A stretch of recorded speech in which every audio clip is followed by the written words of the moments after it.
En je gaat zo'n vrijwilliger met 2 toekomstige vogelbeschermers op waai naar een nest dat mijn gaas goed beschermd is in roofbeesten. Dit is de jonge vogel die bescherming nodig heeft. In Greensland heeft ze hier volle meer van als jaren en dat is ik wel te verklaren. Nou, op zich, we hebben hier genoeg graan, dus ze zouden, want ze broeden in graan, ja, zouden we kennen. Het heeft natuurlijk ook met voedsel te maken. En in Groningen hebben ze hele grote onderzoeken met randbeheer en ook verschillende mooie van gewassen. Dus zoveel hebben we hier in Friesland niet.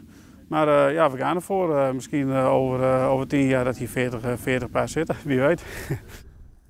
De heid zit verderop op een pijltje en bezocht wat er gebeurt. Zijn dochter krijgt een ring en maar reden. En waarom doen wij een gele kleuring? Omdat je wil ook volgens bij leven wil je ze natuurlijk terugzien. Dus zoals jullie vrouwtje van hiernaast, die is ook hier geboren. En die kun je alleen maar aflezen met een gele kleuring. En het mannetje die hier zat, heeft een wingtag combinatie, dus kleurmerk op zijn vleugel. Dat is geen gezicht, maar het levert wel heel erg veel meer melding op.